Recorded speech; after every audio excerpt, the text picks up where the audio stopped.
I kid you not, I did not do any writing for the entire month of July.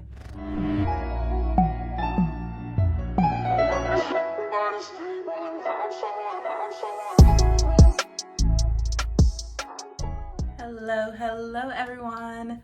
My name is Tori. Welcome to my channel if you're new here. If you've been here for a while, welcome back. So for those of you who do not know, I am a master's student currently studying at Oxford Brookes University in Oxford, England.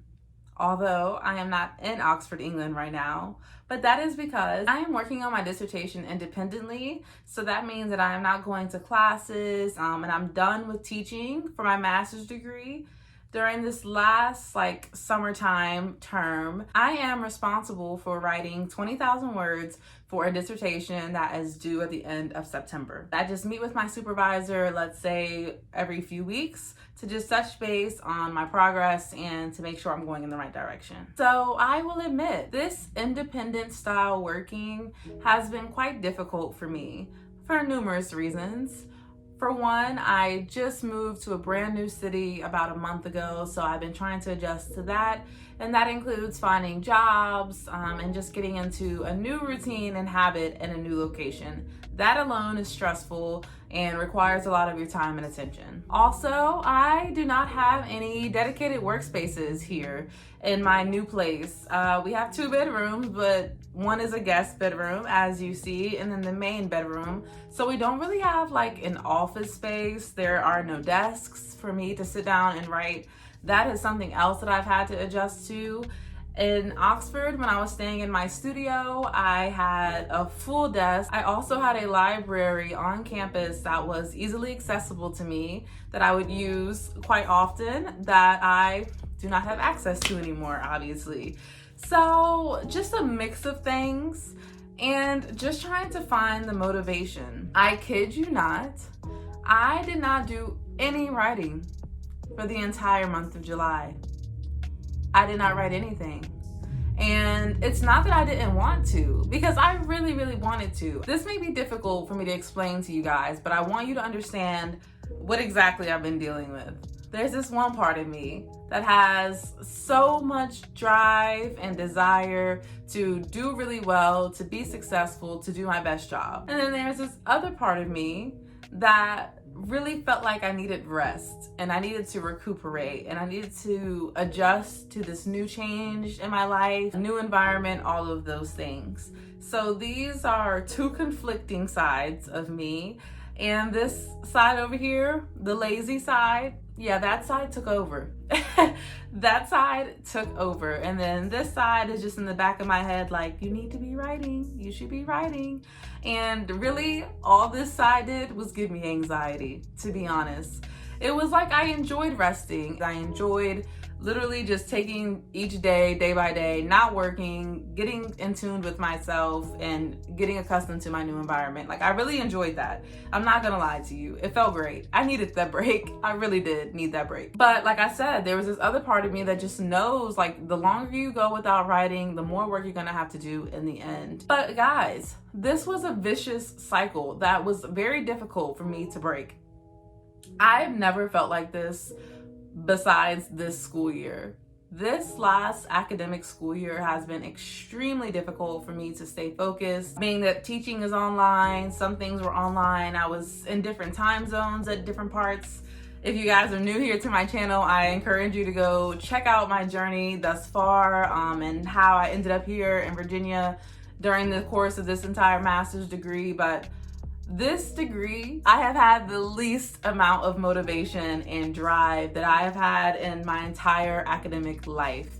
So that doesn't really go too well when you have a lot and high expectations for yourself and then your drive and motivation is just not there. So I've been dealing with this for a while. My dissertation is going to be due very soon at the end of September, like I said, and it ain't gonna write itself. It's not gonna write itself. And I know that if I don't write it, nobody's gonna write it. So you know what I need to start doing? Writing, right? Yeah, I know. I know. So the purpose of today's video is not to complain about how lazy I've been and the procrastination that has taken over, but instead, the goal of today's video is to show you guys and talk to you guys about how I have uplifted myself and overcome this procrastination. So I am going to share with you guys some tricks and tips that have helped me to get back proactive and to start making progress on my dissertation. Let's get straight into it. First, I know that I need to limit my distractions.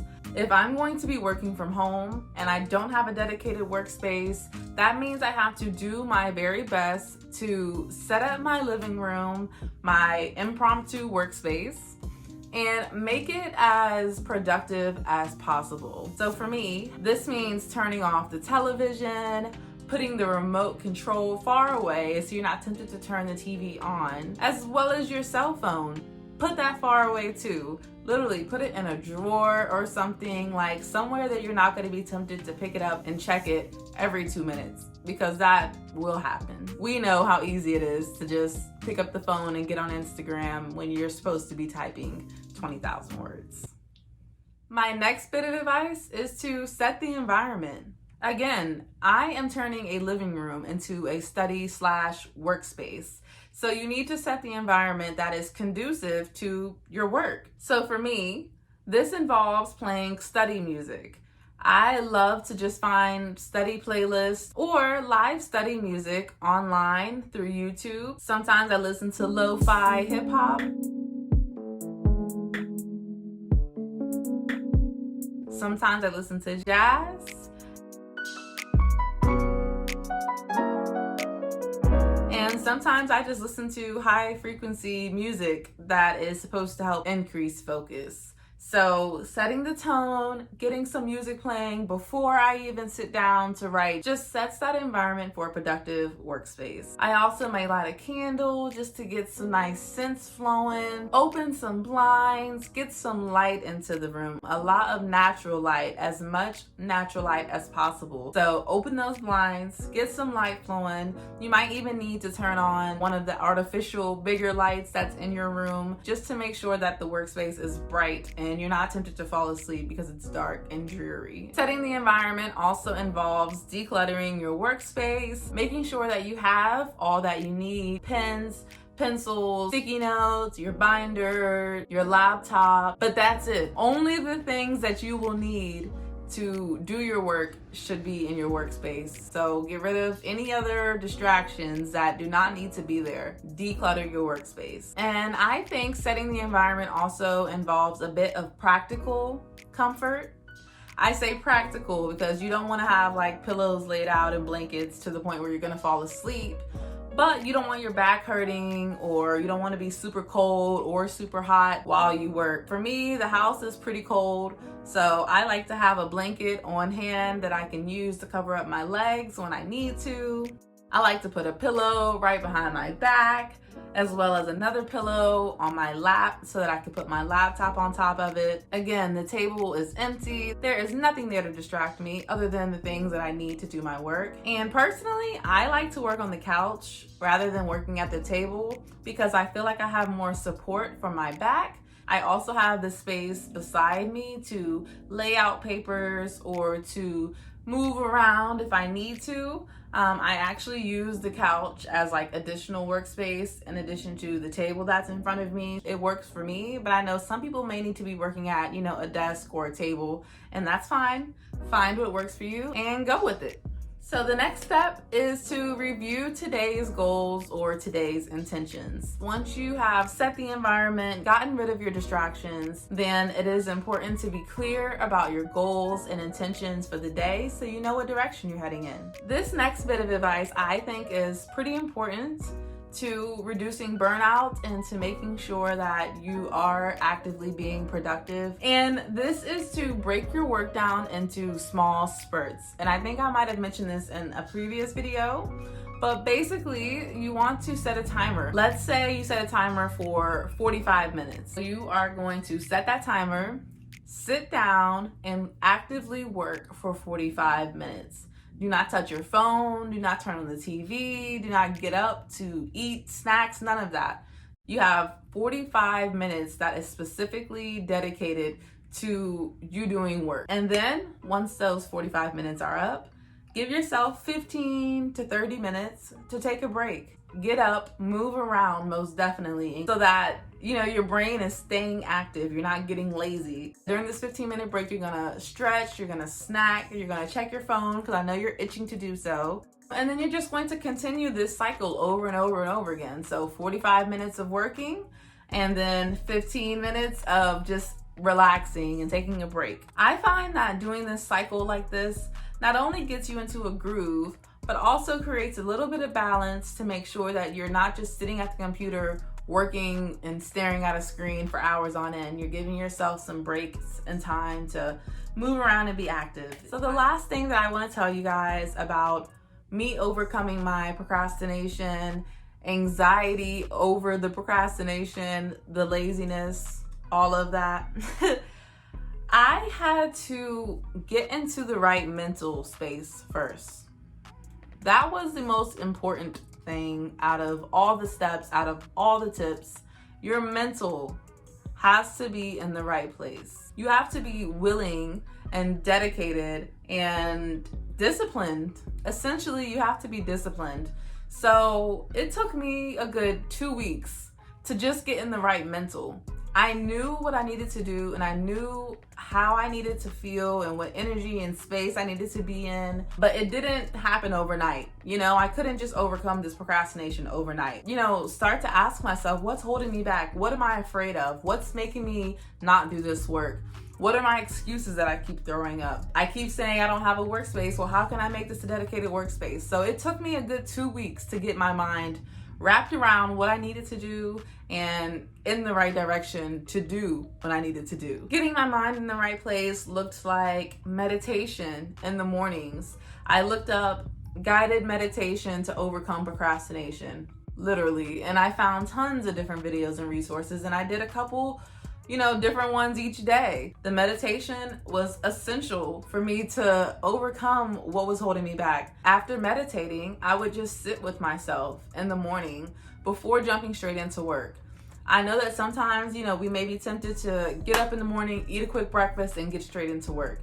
For me personally, I found that meditating first and then allowing myself a good 10 to 20 to 30 minutes, an hour, I don't know, however long I need to just be by myself, listen to some feel-good music, get into a good mood, and just get ready for the day ahead of me. I think that doing this took a little bit of the pressure off. I didn't feel forced or rushed. And yeah, just get serious with yourself, guys. You have to get serious with yourself and say, hey, Tori, if you don't write this dissertation, nobody else is gonna write it and you're gonna fail and you just wasted all of your time. So yeah.